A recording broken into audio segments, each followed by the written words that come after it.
중에 좌우에 계신 분들과 함께 인사하겠습니다. 사랑합니다. 축복합니다. 사랑합니다. 축복합니다. 제가 저희 파워웨이브 애들이랑 항상 하는 인사가 있습니다. 축복입니다. 네, 한번 선포하시죠. 참 잘생기셨습니다. 참 아름다우십니다. 고백하겠습니다. 시작. 네, 참 아름다우십니다. 네, 참 잘생기셨습니다. 멋지십니다. 네. 안녕하세요. 저는 파워웨이브와 웨스트 공동체를 담당하고 있는 이주윤 목사입니다. 오늘 말씀을 성도님들과 함께 나눌 수 있어서 참 행복하고 기쁩니다. 오늘 저는 요나서를 여러분들과 함께 나누고자 하는데요. 특별히 요나서 1장을 통해서 요나가 가지고 있던 두 가지 착각이 어떤 것인지를 함께 나누고자 합니다. 사랑의 하나님께서 오늘 말씀을 통해 여러분들의 마음에 깨닫게 하시고 또 깨달은 것들을 적용할 수 있는 은혜와 결단을 주시기를 주님의 이름으로 축원합니다.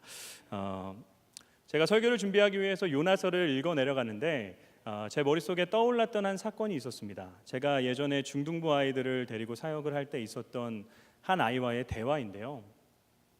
제가 사역하던 교회의 중등부 예배는 9시에 드려졌습니다. 지금 생각하면 외계인 아이들을 데리고 9시에 예배를 드린다는 것은 참 대단한 일입니다. 대단한 교회였죠. 그래서인지 몰라도 아침 9시에 이게 예배당에 딱 들어가면 모든 아이들의 표정에 화가 있었습니다. 분노가 막 있었죠.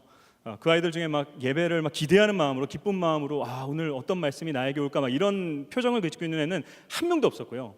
다들 얼굴에 우리 부모가 날 깨워서 내가 억지로 왔어 라는 표정으로 분노를 가지고 항상 앉아 있었습니다. 그도 그럴 것이 사실 한국의 중고등학생 아이들에게 있어서 토요일 저녁은 일주일 내내 게임을 못하다가 엄마가 토요일 저녁에 게임을 시켜주는 날이었기 때문이죠. 그래서 그날 저녁에 신나게 게임을 하고 다음날 아침 8시에 일어나서 교회로 온다는 것은 그 아이들에게 사실 참 가혹한 일이죠.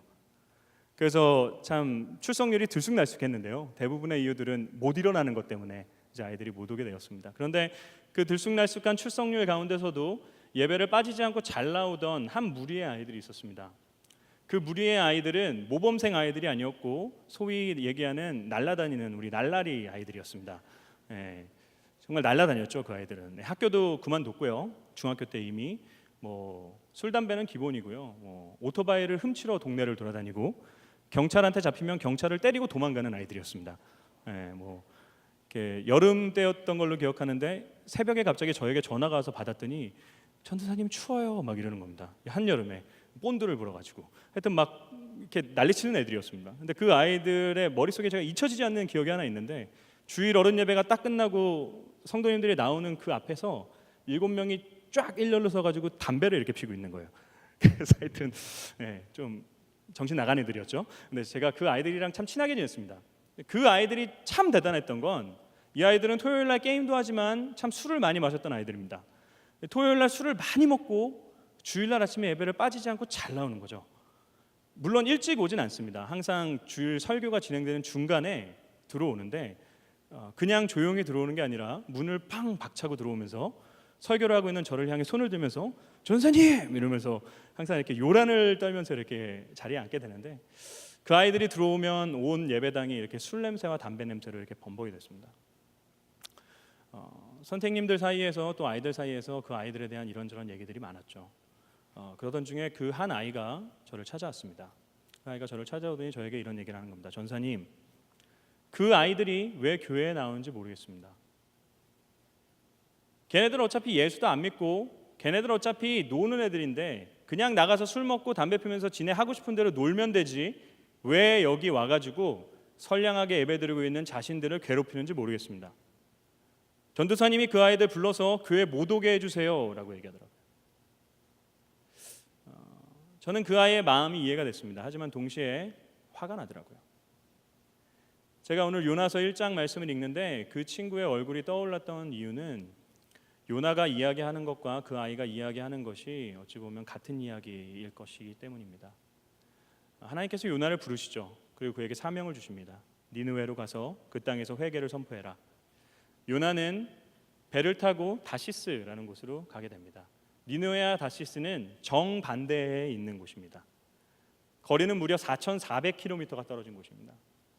지금 요나가 하나님께서 니느웨로 가라 하셨는데 다시스로 떠나는 것은 나는 당신의 말에 당신의 말에 정면으로 거역합니다. 난 당신의 말을 들을 마음이 1도 없습니다. 라는 걸 행동으로 표현하는 거죠. 요나서를 읽으면서 참 저는 요나가 대단하다고 생각하는 것 중에 하나가 뭐냐면 성경 어디를 봐도 요나만큼 하나님께 그렇게 목숨을 걸고 개인 사람이 없었습니다. 대부분 내 마음과 뜻과 힘을 다해 여호와를 사랑하고 그의 말에 순종하라라고 이야기하지만 요나는 마음과 뜻과 힘을 다해 하나님의 말씀에 불순종하는 것에 목숨을 걸었던 사람입니다. 이만큼 하나님의 말에 정면으로 거역한 자가 없었다라는 거죠. 그렇다면 요나는 왜 다시스로 향했을까요? 그 일을 알기 위해서는 니느웨가 어떤 곳인지에 대해서 알아야 됩니다. 니느웨는 아수르라는 곳의 나라의 수도였죠. 이 아수르라는 사람들의 특징은 그 당시의 역사학자들의 기록을 통해 볼 수 있는데 상당히 잔인한 민족이었다고 합니다. 그래서 이들이 전쟁에서 승리해서 그 마을에 들어가게 되면 그 마을 사람들을 죽였는데 곱게 죽이지 않았다고 합니다. 그 마을 사람들을 끌어와서 무릎을 꿇게 하고 혀를 뽑아서 죽이든지 아니면 나무 못들을 이렇게 박은 다음에 사람들을 묶고 그들의 살갗을 칼로 벗겨내고요. 그 위에 삥 둘러서서 소금을 뿌리면서 즐거워했다라고 합니다. 그리고 어떤 기록에 보게 되면 아수르와의 전투에서 패배한 한 마을이 아수르인들이 온다는 이야기를 듣고 집단으로 자살했다라는 기록이 있다고 합니다. 그 정도로 이 아수르 나라는 당시에 가장 잔인하고 가장 패악한 나쁜 사람들이 모여 있는 나라라고 할 수 있죠. 그런데 이 아수르가 가장 괴롭혔던 나라가 바로 이스라엘입니다. 그 이스라엘로 가서 요나가 그들에게 회개를 선포하는 것이 결코 쉬운 일이 아니었을 것이다라는 거죠. 왜냐하면 생각해 보십시오. 요나 주변에도 아수르에 의해서 죽임당한 유가족들이 있었을 것입니다. 그들의 슬픔과 그들의 아픔, 그들의 괴로움을 보면서 요나가 하나님께 어떻게 부르짖었습니까? 하나님 왜 저 인간들을 그냥 내버려 두십니까? 하나님, 우리 이스라엘 백성을 그렇게 괴롭히는 저 아수르 인간들을, 저 성 니느웨를 파괴시켜야 되지 않겠습니까? 하나님, 왜 그들을 그대로 내버려 두십니까? 하나님, 그러시면 안 되죠. 요나는 그들의 파괴를 위해, 그들의 멸망을 위해 기도하고 또 기도했을 것입니다. 그런데 하나님께서 그에게 응답하시죠. 그런데 그 응답은 그가 기도했던 것과 전혀 다른 응답이었습니다. 하나님 뭐라고 말씀하십니까? 니느웨로 가서 회개를 선포해라. 그 이야기를 들은 요나의 마음이 어떻겠습니까? 하나님, 이건 아니죠. 저 사람들이 우리에게 한 일을 주님께서 아시는데 이렇게 하시면 안 되죠. 요나는 4장 말씀에서 볼 수 있듯이 자신이 회개를 선포하면 그들이 돌이킬 것을 이미 알고 있었죠. 그렇게 요나는 그 꼴은 내가 죽어도 못 보겠다 하면서 하나님의 말씀에 정면으로 거역해 다시스로 도망간 것입니다. 요나의 마음속에 있는 것이 어떤 것입니까? 니느웨 인간들은 구원받을 만한 가치가 없는 존재들이라는 것이죠. 여러분 어떻게 생각하십니까? 니느웨 사람들은 구원받을 만한 가치가 없는 인간들입니까? 이 세상에 구원받을 만한 인간이 있고 구원받지 못할 만한 인간이 있습니까? 물론 살아가다 보면 우리 가운데 니느웨와 같은 사람들을 만나게 됩니다. 저 인간 뭐지? 저런 게 어떻게 예수 믿는다고 할 수 있지? 제가 이 설교를 준비할 당시에 저에게 그렇게 다가왔던 한 목사님이 계셨습니다. 저는 청소년 사역을 하기 때문에 청소년 사역자들을 참 좋아합니다. 근데 그 목사님은 그 중에서도 꽤나 잘 알려진 청소년 사역자였어요. 근데 그분이 자신이 가르치던 여제자와 부적절한 관계라는 것이 폭로가 되었습니다. 그걸 듣는데 너무 화가 나더라고요. 왜냐하면 제가 그분의 컨퍼런스도 갔었고요. 그분이 쓴 책을 가지고 아이들을 가르치기도 했습니다. 마음속에 너무 큰 배신감이 들어서 막 화가 나 있는 상태인데 그분의 그 공개 입장을 보고 제가 더 열이 받았습니다. 그분이 공개 입장에 뭐라고 썼냐면 과거의 잘못을 속죄하기 위해서 열심히 사역을 했는데 과거의 죄도 죄이겠죠 하면서 그 대표직을 내려놨습니다. 제가 이 기사를 읽을 때 제가 집에 있었는데 그 기사인데 너무 화가 나는 거예요. 그래서 옆에 있던 아내에게 막 이게 인간이야 하면서 여기서 차마 이야기할 수 없는 많은 얘기들을 아내에게 했습니다. 결론적인 얘기는 그 인간은 쓰레기다라는 거였어요. 그게 목사야? 그게 예수 믿는 인간이야? 그 인간 정말 구원받은 거 맞아? 그건 완전 쓰레기야. 제가 원색적인 비난을 하고 교회를 가야 되기 때문에 샤워를 하러 들어갔습니다. 하나님께서 저에게 참 깊은 묵상과 깨달음을 주시는 장소는 샤워실입니다. 그래서 저는 샤워하면서 뭐 한 50분도 그 샤워실 안에 있었던 적이 있었어요. 그래서 뭐 갑자기 떠오르면 저는 머리가 나빠서 기억을 못 하기 때문에 떠오르면 이것을 빨리 적어놔야 진행이 돼서 막 아내 일로 와 이런 다음에 아내가 와가지고 막 샤워장 밖에서 제가 하는 말을 받아 적기도 하고 막 제가 얼마 전에 갤럭시 노트 7으로 핸드폰을 바꿨었는데 그걸로 바꾼 이유는 딱 한 가지입니다. 방수가 되더라고요. 그래서 제가 항상 샤워실에 그 핸드폰을 들고 들어갔는데 그게 터진다는 얘기를 듣고 어쩔 수 없이 바꿨습니다. 네. 하여튼 하나님께서 저에게 샤워실에서 참 많은 깨달음을 주세요. 그렇게 막 그분에 대한 욕을 하고 샤워실에 들어가서 샤워를 하고 있는데 하나님께서 제 마음속에 이런 마음을 주시더라고요. 지훈아, 너는. 제가 그 떠오른 그 마음을 애써 외면했습니다. 시간이 조금 더 지났는데 하나님께서 저에게 이렇게 말씀하시더라고요. 지훈아, 임마, 너는 어떠냐고. 그러면서 제 머릿속에 제가 예전에 저질렀던 죄악들이 떠오르게 하시더라고요. 물론 저는 그런 추악한 짓은 하지 않았습니다. 그런데 저도 중고등학교 때 야한 동영상을 보면서 성적인 문제 때문에 괴로워했던 시간들이 있었죠. 교제하던 여자친구와의 스킨십 문제 때문에 혼란스러워하던 시기가 있었습니다. 하나님께서 머릿속으로 그런 제가 지었던 예전의 죄악들을 떠오르게 하시더라고요. 하나님께서 이런 말씀하시는 것 같았습니다. 지훈아, 너 아까 그 목사님한테 쓰레기라고 그랬지? 너도 똑같아 임마. 여러분, 우리가 착각해서 안 되는 것은 사람들의 관점에서 봤을 때 그 목사님과 저는 다른 사람입니다. 그런데 하나님의 관점에서 봤을 때는 그 목사님이나 저나 다를 바 하나 없는 죄인이다라는 것이죠. 물론 죄의 차이는 있습니다. 어떻게 그 사람과 저의 죄가 같겠습니까? 어떻게 사람을 죽인 사람과 배고파서 남의 것을 훔친 사람의 죄가 같겠습니까? 죄는 다르죠. 크기는 다르지만 그 죄의 크기가 다르다고 해서 그게 아무리 작은 죄라고 해서 하나님 보시기에 죄인이 아닌 건 아니라는 것이죠. 니느웨와 요나는 동일한 죄인입니다. 만약에 요나가 이것을 깨달았다면 그는 니느웨로 가서 선포하라는 하나님의 말씀에 토를 달 수 없었을 것입니다. 자기 역시도 구원받아야 될 죄인이었기 때문이죠. 요나가 가지고 있던 첫 번째 착각이 무엇입니까? 자신과 니느웨가 다르다고 생각한 거죠. 하나님께서는 요나의 착각을 철저하게 깨부십니다. 요나서 안에는 크게 세 등장인물이 있습니다. 요나가 있고요, 이방인 선원들이 있고요, 니느웨 사람들이 있습니다. 여러분, 요나는 어떤 사람입니까? 요나는 정통적인 이스라엘 혈통의 선지자였습니다. 하나님의 선지자였기 때문에 그는 아마 올바른 삶을 살아가기 위해서, 율법대로 살아가기 위해서 열심히 노력했을 것이고 사람들로부터 존경을 받던 사람이었을 것입니다. 이방 선원들은 어떻습니까? 그들은 이방 신들을 섬기며 하나님에 대해서 전혀 알지 못했던 죄인들이었습니다. 니느웨 사람들은 어떻습니까? 아까 설명드린 것처럼 그들은 추악한 인간 말종들이었습니다. 그런데 여러분, 요나서에 보여지는 그들의 모습이 어떤지 아십니까? 요나는, 그 하나님의 정통 선지자였던 요나는 기를 쓰고 하나님을 거역합니다.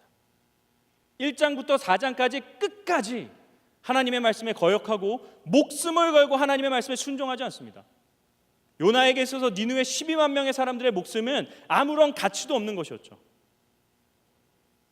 그런데 반면에 이방 선원들은 어떻습니까? 이방 선원들은 요나가 자신을 물에 던지면 이 폭풍우가 멈춘다라고 이야기했음에도 불구하고 그들은 요나의 생명을 살리기 위해 끝까지 노를 졌습니다.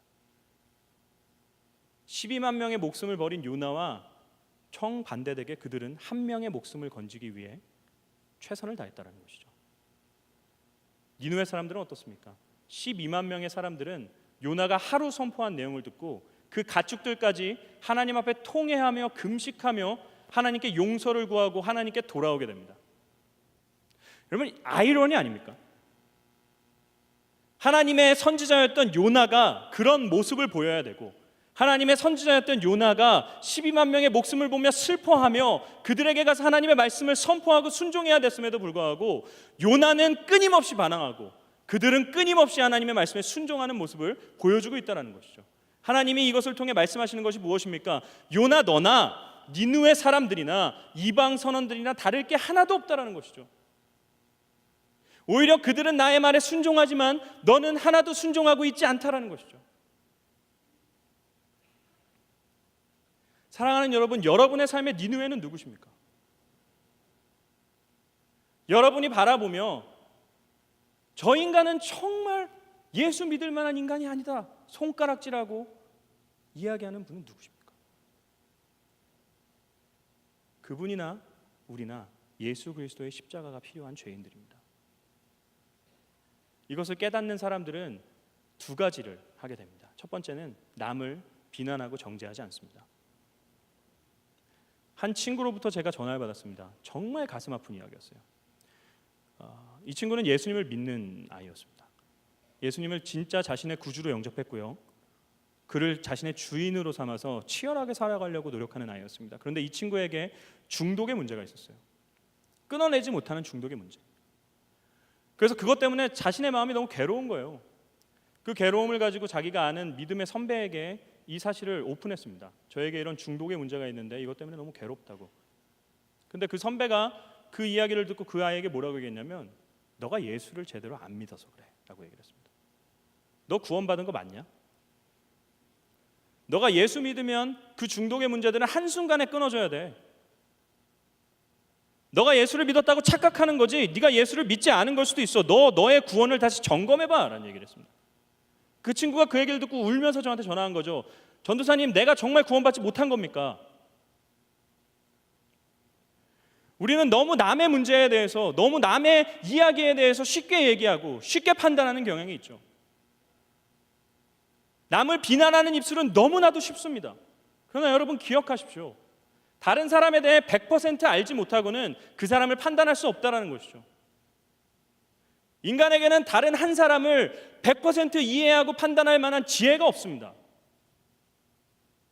제가 아는 한 친구는 여자애들만 만나면 피합니다. 여자애가 인사하면 회피하고요, 여자애가 자기한테 가까이 다가오면 욕을 하고 도망갑니다. 이상한 애죠. 그래서 여자애들이 걔를 얼마나 씹었겠어요. 막 재수없다 막 계속 씹었는데, 제가 그 친구랑 만나서 얘기를 하는데 그 친구가 어렸을 때 어머니에게 너무 안 좋은 상처가 있는 거예요. 그래서 그 다음부터 자신은 여자를 대하는 게 너무 괴롭다는 거죠. 그 친구에게 그런 일이 있었다라는 것을 어떻게 할 수 있습니까? 어떻게 함부로 그 친구를 비난하고 정죄할 수 있겠습니까? 누구도 한 사람을 판단할 만한 지혜가 없습니다. 그 사람을 다 이해하고 그 사람의 옳고 그름을 결정 내릴 수 있을 만한 근거도, 권한도, 능력도 사람에게 없다라는 것이죠. 그 판단과 정죄하실 수 있는 유일한 분이 누구십니까? 예수 그리스도시죠. 하나님은 우리의 모든 것을 아십니다. 그분만이 우리의 모든 것을 판단할 수 있는 분이시죠. 그런데 제 머릿속에 정말 남아있는 은혜로운 장면이 있습니다. 요한복음에 있었던 얘기인데요, 간음하는 여인이 잡혀옵니다. 그 사람들이 그를 삥 둘러싸죠. 그들이 예수님을 시험합니다. 이 여인을 돌로 쳐 죽일까요? 이 여인을 풀어줄까요? 예수님이 이렇게 말씀하십니다. 너희 중에 죄 없는 자가 돌로 쳐라. 그들이 그 말을 듣고 다 떠나가게 됩니다. 그리고 혼자 바닥에 엎어져서 있는 그 여인에게 예수님이 찾아가시죠. 그리고 그 여인에게 이렇게 말씀하십니다. 나도 너를 정죄하지 아니하노라. 우리를 유일하게 정죄할 수 있는 분이신 예수 그리스도께서 우리에게 말씀하십니다. 나도 너를 정죄하지 아니하노라. 그런데 어찌 너는 다른 사람을 정죄하고 있느냐? 사랑하는 성도 여러분, 니느웨와 요나는 같습니다. 우리는 누군가에게 손가락질을 할 수 있을 만한 권한과 능력이 없는 자들입니다. 우리의 입술이, 우리의 손이, 우리의 마음이, 우리의 태도가 다른 사람을 향해 있는 것이 아니라 자신에게 돌이킬 수 있는 저와 여러분이 될 수 있기를 주님의 이름으로 축원합니다. 첫 번째, 그 깨달음은 정죄하지 않게 된다는 것이죠. 두 번째 깨달음은 자신의 죄악을 그대로 하나님께 가지고 갈 수 있게 됩니다. 구원받을 인간이 있고 구원받지 못할 인간이 없기 때문이죠. 만약에 죄가 있는 사람이 있고 죄가 없는 사람이 있었다면 하나님께 나아갈 수 있는 사람은 죄 없는 사람뿐이었을 것입니다. 그런데 성경은 분명히 얘기합니다. 모든 사람은 죄인입니다. 모든 사람은 죄인입니다. 그렇기에 모든 사람은 하나님께 나아갈 수 있다라는 것이죠. 예수님이 친히 말씀하십니다. 나는 의인을 찾으러 온 것이 아니라 죄인을 찾으러 왔노라.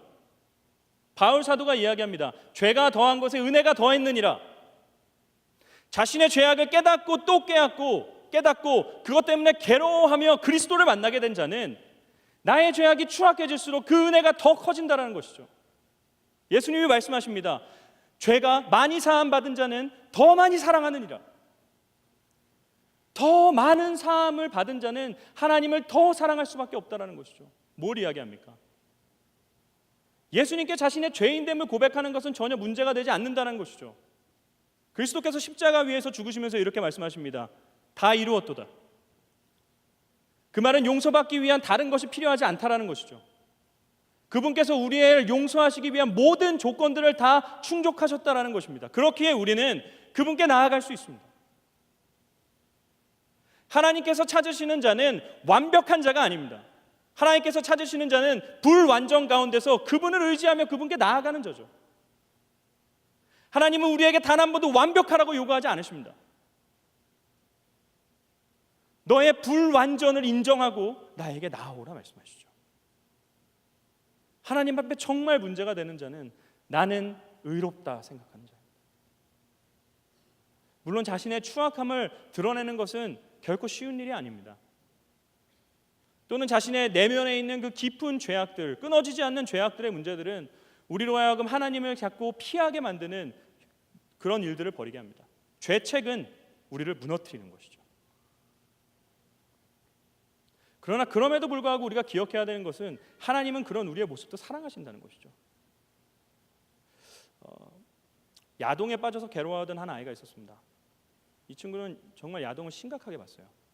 밤새 야한 동영상을 보고 아침에 학교를 시뻘건 눈으로 가서 하루 종일 학교에서 자고 그 생활을 반복했던 아이입니다. 이 친구도 예수를 믿었습니다. 문제는 자신의 이 괴로운 추악함을 이 아이가 견디질 못하는 거예요. 그래서 야한 동영상을 보는 날은 전화기를 다 꺼놓고요. 누구의 연락도 받지 않고 교회도 나오지 않습니다. 제가 그 친구를 만나서 이런저런 얘기를 하다가 그 친구한테 장난처럼 이렇게 얘기했습니다. 야, 하나님은 야동 보는 너 사랑하신다. 햄버거 집이었는데 그 친구가 햄버거 집에서 펑펑 울더라고요. 정말 싫었습니다. 네. 장난이고요. 펑펑 울더라고요. 그러면서 그 죄책의 문제에 대해서 계속 이야기를 하더라고요. 사랑하는 여러분, 우리 내면에 우리의 삶에 끊어내지 못하는 죄악들이 있습니다. 때로는 그것이 너무나도 반복되고 때로는 그것이 너무나도 추악해서 하나님 앞에 나아가기가 참 껄끄러울 때가 있죠. 하지만 기억하십시오. 하나님께서는 우리의 추악함 그대로 우리를 사랑하십니다. 그분께 나아갈 때 우리의 모든 죄악들이 용서될 줄 믿습니다. 요나가 가지고 있던 첫 번째 착각은 니느웨와 자신이 다르다라고 생각한 거죠. 그가 가지고 있던 두 번째 착각이 무엇인지를 알기 위해서 우리는 이 요나서 1장에 등장하는 하나님의 모습이 어떤 모습인지를 살펴봐야만 합니다. 사실 니느웨를 구원하는 구원의 계획을 이루시기 위해서 하나님이 하실 수 있는 가장 쉬운 방법은 이것입니다. 요나가 배를 타고 다시스로 가잖아요. 그러면 요나의 후임으로 니느웨를 구원할 사람을 세우는 거죠. 그 다음에 그를 데리고 갑니다. 그리고 저기서 배를 바라보게 하시면서 잘 봐라 그러면서 벼락을 팍 내리시는 거죠. 그래서 벼락이 다른 사람은 아무도 건들지 않고 요나의 머리에 탁 직격탄을 맞아서 요나가 즉시 죽는 겁니다. 그리고 하나님께서 그 후임을 보면서 까불지 마, 하란 대로 해 라고 하시면 깔끔하게 끝납니다. 그리고 이제 너 니느웨로 가서 복음을 전해 라고 얘기하면 네 하면서 달려갈 겁니다. 아마. 하나님 그렇게 일하지 않으시죠. 참 요나서 1장에서 발견할 수 있는 하나님의 모습은 미련하게 요나를 붙잡으시는 하나님이십니다. 보실까요? 요나서 1장 4절에서 5절 말씀을 한번 읽어볼까요? 요나서 1장 4절에서 5절입니다. 읽겠습니다. 그러자 시작. 그러자 여호와께서 바다에 폭풍을 보내셨습니다. 거친 폭풍우가 배를 위협해 배는 거의 부서지게 됐습니다. 선원들이 두려워했고 사람들은 각자 자기 신에게 소리쳐 부르짖었습니다. 그리고는 배를 가볍게 해보려고 짐들을 바다에다 던졌습니다. 그러나 요나는 배 밑층에 내려가 누워 깊이 잠이 들었습니다. 요나가 배를 타고 다시스로 향합니다. 그런데 폭풍이 오게 됩니다. 성경은 이 폭풍을 강한 풍랑이라 얘기하죠. 생각해 보십시오. 배가 바다 한가운데에서 강한 풍랑을 만납니다. 그러면 어떻게 돼야 됩니까? 배는 부서져야 맞는 거죠. 그런데 성경은 뭐라고 표현합니까? 배가 거의 부서졌다라고 이야기합니다. 풍랑을 만났는데, 거친 풍랑을 만났는데 배가 부서지지 않고 배가 거의 부서진 것이 기적이죠. 재밌는 것은 배는 거의 부서진 상태로 계속해서 유지가 된다는 거죠. 이게 뭘 의미하는 겁니까? 그 풍랑은 하나님께서 요나를 돌이키기 위해 보내신 풍랑이라는 것이죠. 마치 하나님께서 풍랑을 조종하시는 것과 같은 겁니다. 배가 부서지진 않고 거의 부서지게만 계속 내버려 두시는 것이죠. 뭘 이야기하는 겁니까? 돌이켜라. 요나야, 너가 가야 될 곳은 다시스가 아니라 니느웨다. 돌이켜라. 하나님 풍랑을 보내서 말씀하시는 것이죠. 그를 붙잡으십니다. 그런데 요나는 어떻게 합니까? 요나는 배 밑층으로 내려가서 눕습니다. 바다에서 풍랑을 만나면 가장 어디로 가는 것이 가장 안전합니까? 배 가장 위로 올라가는 것이 안전하죠. 그래서 타이타닉을 보게 되면 배가 이렇게 기울 때 사람들이 어떻게든 위로 올라가려고 하죠. 그 이유가 무엇입니까? 배 밑층에 있으면 배에 빵꾸가 나면, 그래서 물이 들어오게 되면 가장 먼저 죽는 게 밑에 있는 사람이기 때문이죠.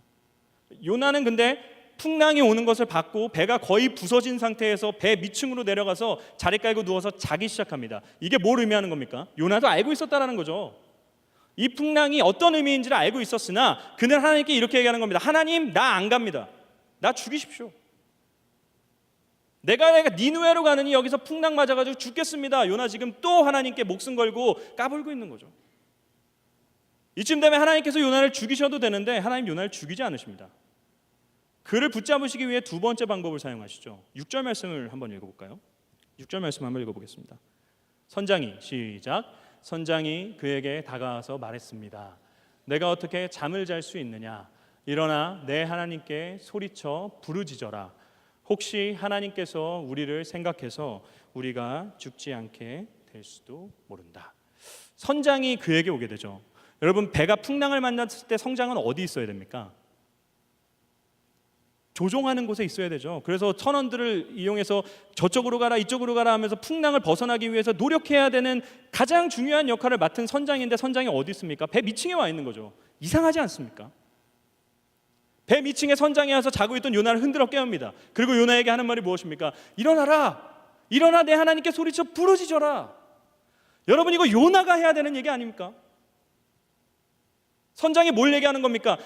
네 하나님께서 너를 구해 주실 수도 있으니까 일어나서 하나님께 부르짖어라. 하나님께서 선장을 요나에게 보내시는 거죠. 그래서 일어나서 돌이키라. 그를 붙잡으시는 겁니다. 요나 일어나지도 않고 돌이키지 않습니다. 하나님께서 세 번째 그를 붙잡으시죠. 7절에서 13절 말씀을 우리 한번 읽어보도록 하겠습니다. 선원들이 읽겠습니다. 시작. 선원들이 서로 말했습니다. 이리 와서 제비를 뽑아 이 재난이 누구 탓인지 알아내자. 그들이 제비를 뽑았더니 제비가 요나에게 뽑혔습니다.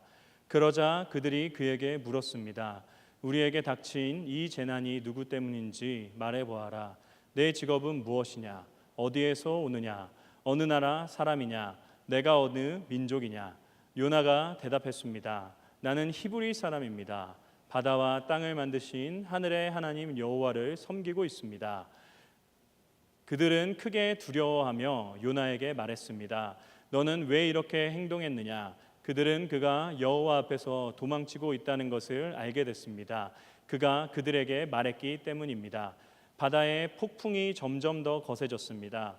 그들이 그에게 말했습니다. 바다를 진정시키려면 대체 우리가 내게 어떻게 해야 하느냐? 그가 대답했습니다. 나를 들어서 바닷속에 던지십시오. 그러면 바다가 잠잠해질 것입니다. 이렇게 엄청난 폭풍이 당신들에게 닥친 것은 나 때문이라는 것을 잘 알고 있습니다. 그러나 그들은 육지로 돌아가려고 힘껏 노를 저었습니다. 그럴지라도 소용이 없었습니다. 바다의 폭풍이 더 거세졌습니다. 세 번째, 하나님이 요나를 어떻게 붙잡으십니까? 선원들이 뭔가 이상한 거죠. 폭풍이 있는데 배는 파손되지 않습니다. 이거는 그냥 자연재해가 아니라 어떤 메시지가 있는 거구나. 그리고 그들이 그 메시지가 무엇인지를 알기 위해서 제비를 뽑죠. 그 제비에 요나가 뽑히게 됩니다. 사람들이 요나에게 물어봅니다. 이 풍랑이 어떻게 된 것이냐? 너는 누구냐? 네가 어디에서 왔느냐? 요나가 이야기하죠. 이 폭풍은 나 때문에 일어난 일입니다. 내가 하나님을 피해 도망가고 있기 때문에 일어난 일이기 때문에 여러분들이 이 폭풍을 멈추고 싶으십니까? 나를 바다에 던져 죽이십시오. 그러면 폭풍이 잠잠해질 것입니다. 요나가 뭘 얘기하고 있는 겁니까? 하나님, 제비 뽑기를 통해서 날 뽑으신 거 압니다. 그런데 나 돌아가지 않습니다. 그냥 날 죽이십시오. 이쯤 되면 죽일 만도 하지 않습니까? 저 같으면 더 이상 못 참을 것 같아요. 그래서 선원들이 요나를 바다로 던집니다. 뭐가 예비되어 있습니까? 17절 말씀을 우리 한번 읽어볼까요? 1장 17절 말씀입니다. 그러나 시작. 그러나 여호와께서는 큰 물고기를 준비하셔서 요나를 삼키게 하셨습니다. 요나는 그 물고기 뱃속에서 3일 밤낮을 보냈습니다. 하나님께서 요나를 붙잡기 위해서 뭘 예배하십니까? 큰 물고기를 예배하시죠. 풍랑이 있는 바다에 빠지면 죽는 겁니다. 그런데 하나님은 요나를 죽이지 않으시죠. 큰 풍랑 가운데 큰 물고기를 준비하셔서 그를 삼키시고 그로 살아남게 하십니다. 요나가 가지고 있던 착각이 무엇입니까? 자신이 싫다고 하고 자신이 도망가면 하나님께서 자신을 포기하실 거다라고 생각했는데 하나님은 결코 그를 포기하지 않으신다는 것이죠. 요나서 1장은 하나님과 요나의 추격전입니다. 요나는 끊임없이 도망치고 하나님은 끊임없이 그를 추격하는 것이죠. 우리가 어떤 죄를 지으면 하나님께서 우리를 포기하시겠습니까? 우리가 어떤 추악한 죄를 지었다고 해서 하나님이 우리를 포기하지 않으신다는 것이죠. C.S. 루이스라고 하는 유명한 작가가 하나님을 표현할 때 천국의 사냥개라고 표현했습니다. 천국의 사냥개가 한번 물면, 사냥개가 물면 놓지 않듯이 하나님께서 우리를 붙잡으시는데 끝까지 우리를 붙잡고 또 붙잡으신다는 것이죠. 사랑하는 여러분, 하나님께서는 우리의 어떤 추악한 죄악이 있다고 할지라도 우리를 버리지 않으십니다. 우리를 포기하지 않으십니다. 우리로 하여금 끝까지 돌이키게 하시기 위해서 우리를 붙잡으시고 계속 붙잡으신다는 것이죠. 은혜가 되는 것은 무엇이냐면 하나님은 요나만 붙잡지 않으셨다는 것이죠. 하나님은 그 이방 선원도 붙잡으십니다. 14절에서 16절 말씀을 우리 한번 읽어볼까요? 14절에서 16절입니다. 그러자 시작. 그러자 그들이 여호와께 부르짖었습니다. 여호와여, 제발 이 사람의 목숨 때문에 저희가 죽게 하지 마십시오. 죄 없는 피 흘림을 우리가 책임지게 하지 마십시오. 여호와여, 주께서는 원하는 대로 하십시오.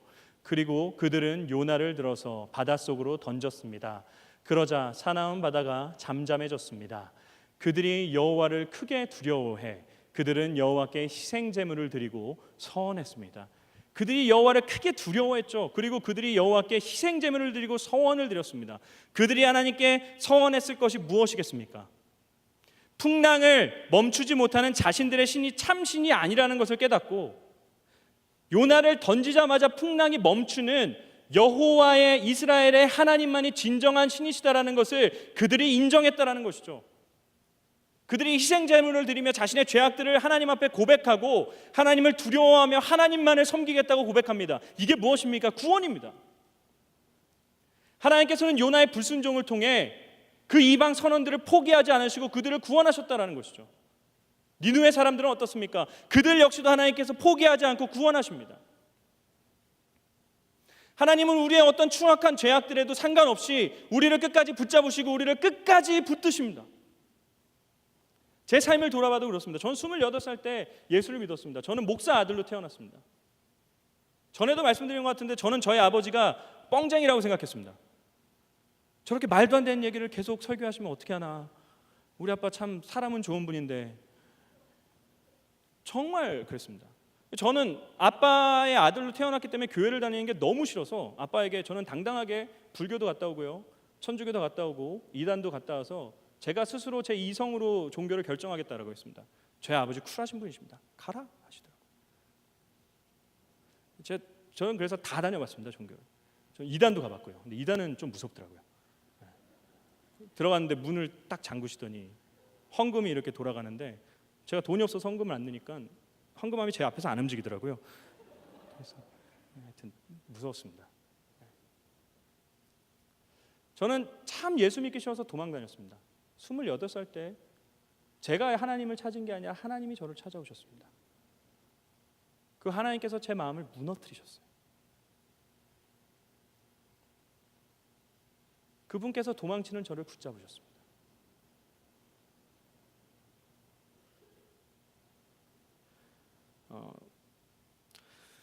제 설교를 준비하면서 제게 이런 생각이 들었습니다. 하나님은 왜 우리를 그렇게 포기하지 않고 끝까지 붙잡으시지? 제가 깨닫게 되는 한 가지가 있었습니다. 그리고 이것이 제 마음을 울렸습니다. 하나님께서는 한 사람을 포기하셨습니다. 바로 예수 그리스도시죠.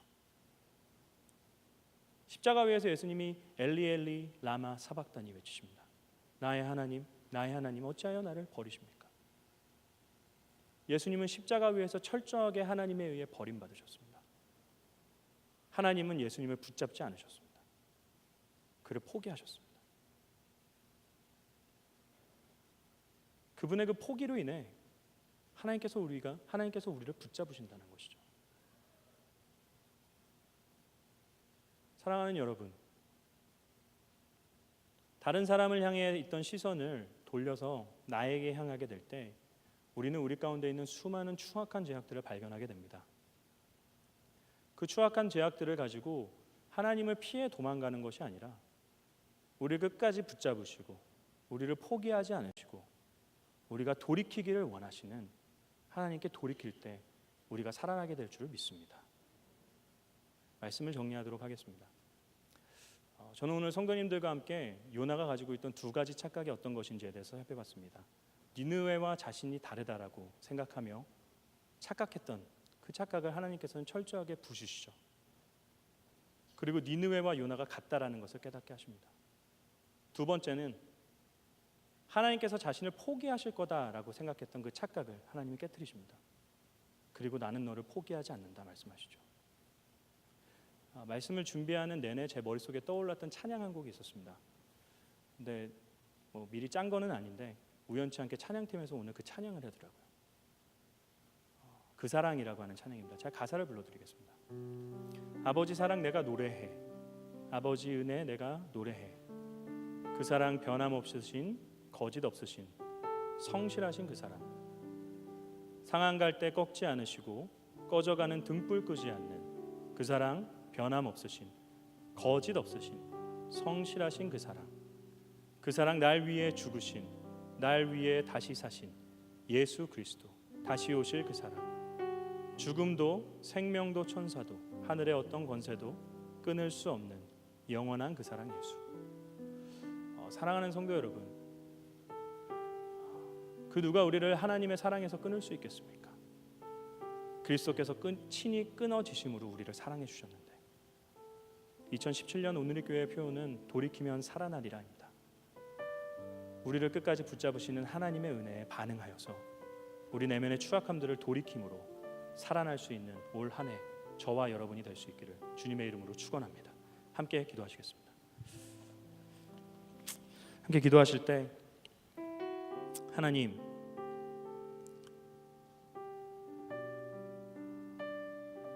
자신의 삶을 돌아볼 때, 내 삶을 돌아볼 때 내 손가락이 늘 다른 사람을 향해 있었고 내 시선이 늘 다른 사람의 약점을 향해 있었고 내 마음이 늘 저 사람과 나를 비교하며 만들어낸 하찮은 의에 의존하고 있었음을 고백합니다. 아버지, 그 시선을 나에게 돌리게 하시고 그 손가락을 나에게 돌리게 하시고 그 교만한 마음들이 깨어지게 하여 주시옵소서. 다른 사람을 함부로 판단했던 자신의 연약함을 죄로 인식하고 하나님께 돌이키고 또 돌이켜서 용서하시는 하나님의 은혜를 경험하게 하여 주시옵소서. 아버지, 우리가 당신께 돌아갑니다. 아버지, 우리가 당신께 돌이킵니다. 탕자가 자신의 한계를 깨닫고 죄악을 깨닫고 아버지께 돌아갔을 때 두 팔 벌려 맞아주셨던 것처럼 하나님, 우리가 당신께 돌아갈 때 우리를 맞아주시고 우리의 약함을 위로하여 주시옵소서. 이 시간 함께 자신의 연약함들과 자신이 가지고 있던 교만한 죄악들을 하나님 앞에 통회하는 심령으로 돌이키길 원합니다. 기도하시겠습니다.